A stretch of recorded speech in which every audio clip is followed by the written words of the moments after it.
All right, we're going to roll straight into our next availability. We've now been joined by Daniel Suarez and Ross Chastain are with us.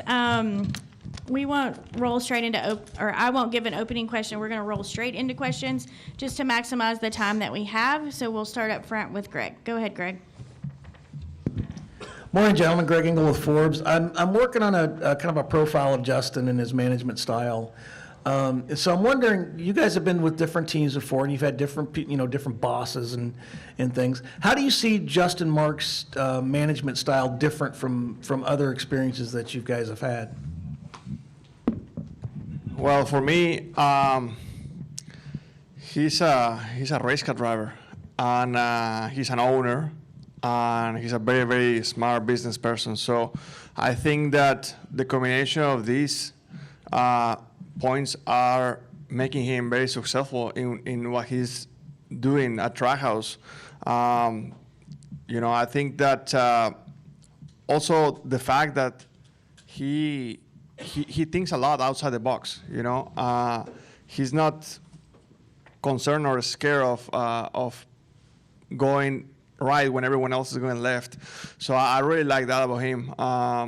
He's doing definitely a great job with Trackhouse. I think he's not just building a powerhouse in Trackhouse, but he's also building a brand. And that's exactly what he told me, actually, when Trackhouse was only on a piece of paper. So, it's pretty nice to be involved with people that are putting their thoughts and ideas into reality. Yeah, he's a race car driver, first and foremost, in my mind. But as I've gotten to know him over the past decade or more, and know his family, but truly get to know them on a personal basis now. When you meet his mom and dad, and you hear stories of his childhood, and they're just proud of what he's doing, because he always had this love for racing, and now he's not just a race car driver anymore, like I know him to be. He's taken this idea and been successful owning the team, and I can't imagine what that's like, stepping back from being a race car driver and kind of letting go of the wheel in literal physical terms, hiring guys to drive your cars and you overseeing all this other stuff now, but he's knocking it out of the park. All right, additional questions? Okay, Zach in the back.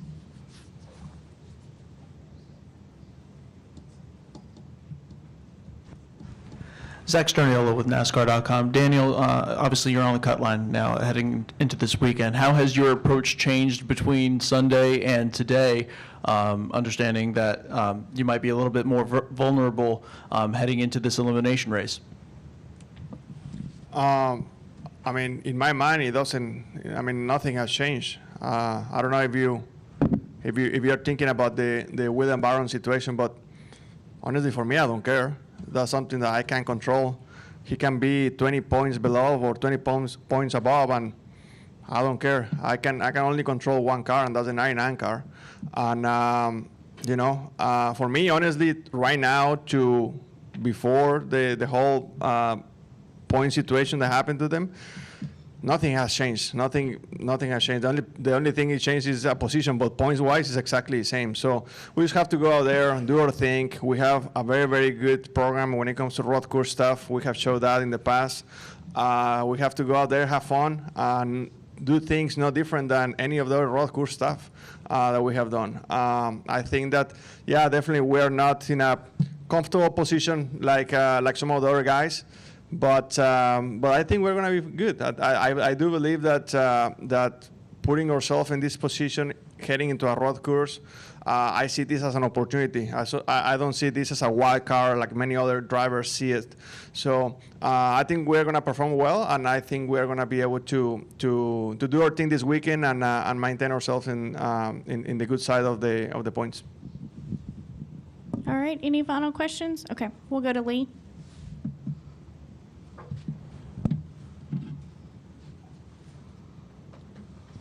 We have two intermediate tracks coming up with Las Vegas and Homestead. I'm not sure which one of you guys or if both of you tested at Homestead, but where do you feel your intermediate program is right now?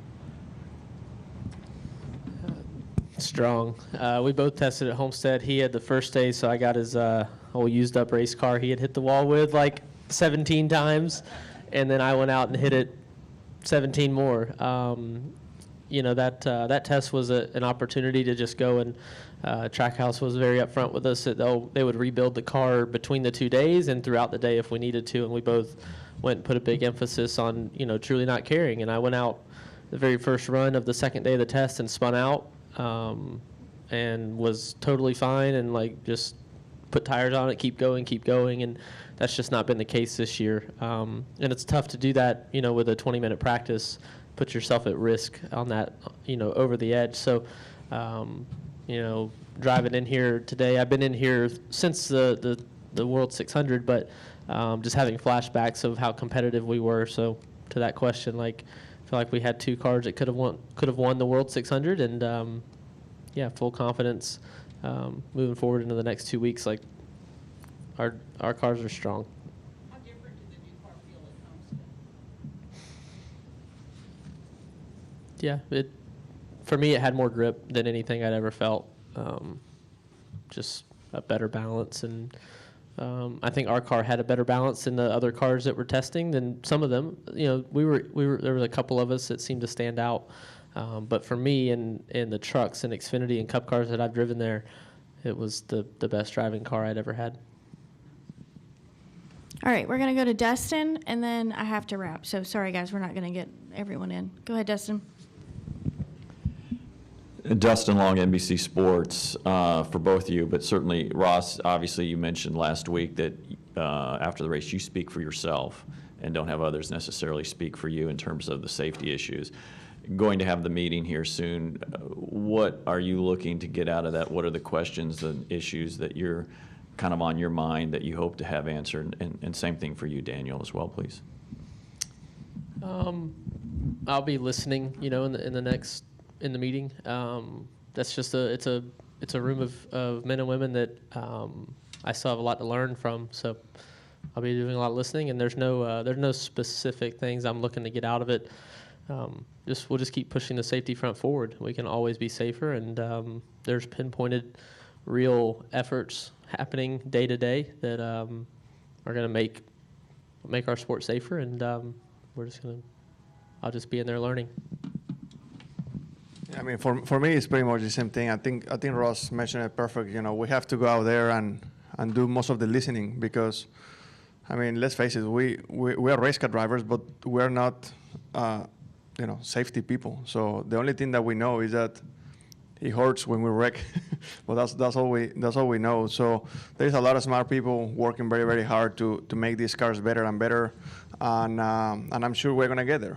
We just have to work together. You know, we have to remember and remind ourselves that we're in the same boat on here in this journey. So if we're still fighting with each other, we're gonna go nowhere, and the boat's gonna go down. So we have to continue to work and get this boat moving forward.